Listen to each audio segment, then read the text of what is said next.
So it's a way of ensuring that enough gets produced for everyone and that everyone gets a share of everything that is produced. There is a quote about that, but I don't know, it's a little bit long and the wording is a little bit... here's maybe a way to summarize it. It says, in a word, organization of the plants by the producers themselves and the direction of the work by labor councils elected by them. So again, within each given, say, factory or company, there would be a workers' council that would govern that particular company democratically. Secondly, organization of the total production of the country by the industrial and agricultural alliances. Again, the unions combining based on an industry. And then the third thing is organization of consumption by the labor cartels, is what he refers to as the labor unions that would be organized on a geographic basis. So that's kind of gives you a basic idea of how a society like that would be organized. A lot of times talking to someone about anarchism that doesn't know much or anything about it, you just think there's no government. And so, of course, the idea that gets conjured up in your head is, well, there's just chaos and everyone, there's no organization. And that is not the case. In an anarchist society, it's a very highly organized society, but it's organized on lines different from the lines that our society now is organized on, which is the violence of the state and the violence and exploitation of capitalists directed against workers. There are, on the other hand, some anarchists, though, who I guess, correct me, Greg, if I'm wrong, would be described as like insurrectionist anarchists. And people like that are very opposed to organization. They don't want to form any long-standing, stable organizations. They just kind of want to do their thing, come as they go, maybe get together in small groups or organizations for a specific purpose or a specific time. And they don't have any organized or systematic way to basically run a society. And so that would be in contrast to anarcho-syndicalists who are highly organized, or should be highly organized. Now, what are the different methods? How, if you had a very strong anarcho-syndicalist movement in a country, what are some of the methods that they could use to overthrow capitalism and establish an anarchist society? Well, the main, I'll just give you a quick list. There are strikes, where, of course, just the workers in one particular company go on strike. There's the sympathetic strike, where, say, workers in a particular industry or company are in a struggle against the employers.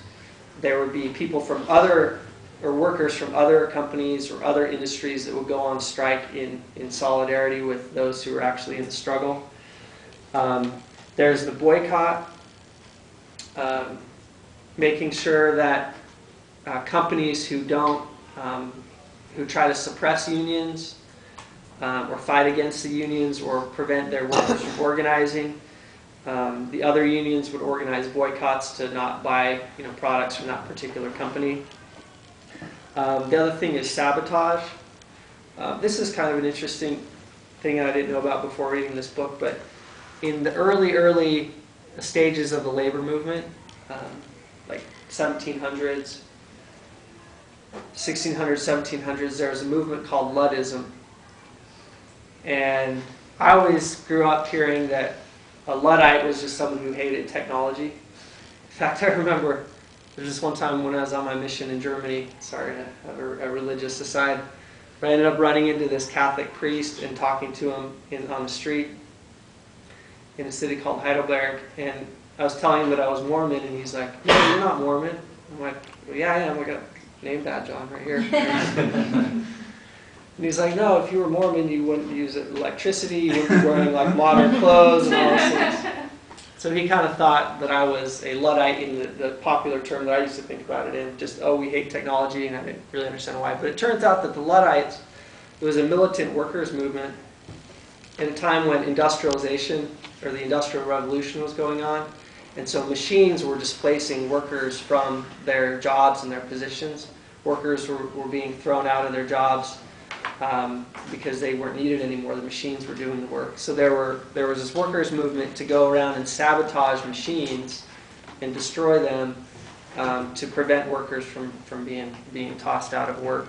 And there was kind of like a myth about someone named King Lud that would go around like destroying machines and factories and things like that. So at any rate, if you're in a struggle against your employer, you can basically sabotage machines if that's part of what are used in that particular company. Make sure that they can't be used in case other workers come in as scabs to break the strike. The most common form of sabotage is just to work slowly. So these are all different tactics, just to go really slow and just take your sweet ass time doing whatever it is that your capitalist boss is trying to make you do. So those are all different methods that anarcho-syndicalists would use to fight employers.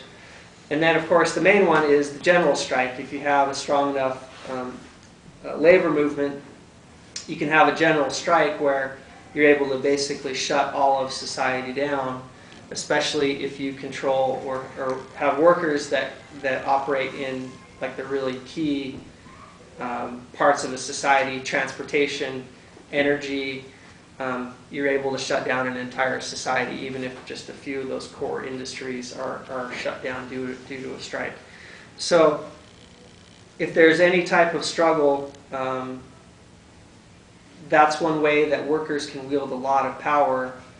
And in the view of Rudolf Rocker, for example, you can wield a lot more power as workers by engaging in these type of tactics, especially the general strike, than you could wield if you're trying to get legislation passed through the parliament.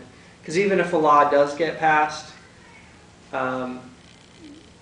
that's actually beneficial to workers, which is obviously a good thing and you would welcome that, but even if such a law does get passed, there's no guarantee that the government will actually enforce it. And the only reason when such laws are passed that they do get enforced is because, in his view, there's a strong labor movement that is there that will give hell to the government if things aren't enforced properly. So there are other anarchists as well who would take the approach that you shouldn't be involved in politics at all, or anything that has to do with the government. It's a waste of time. Again, whether it's voting, or, oh, who cares about this law or that law, or if we have this political right or that political right, because, fuck the government type of thing. From the anarcho-syndicalist view, that's actually wrong, because you want to basically, you want to fight for any political and economic rights that you possibly can, and any economic or political or civil rights that have been granted to people, not because the government or the capitalist class is benevolent and bestowed that on us, but rather because popular organizations are fighting for those things and you compel the government to give them, that those should all be protected militantly and fought for and preserved. So it's not that you should be involved in politics, but you should be involved in a different way, in a direct way. And so that's why anarcho-syndicalists would often refer to endorsing direct action, again doing things like the general strike, mass mobilizations of workers, rather than doing indirect action, which would be trying to maybe get some candidate elected to parliament or the city council or something like that. So just kind of a difference in approaches there. A lot of people also, when it comes to anarchism, they ask, well, when has there ever been an anarchist society? And if you've talked to an anarchist, hopefully they said, well, in Spain, during the Spanish Civil War, there were large sections of the country, especially in Catalonia, that were governed along anarchist lines. When the fascists tried to take over the country and the Civil War began in 1936, that basically spurred the anarchist movement in Spain to take over large sections of the country, take over the factories, continue to keep society functioning.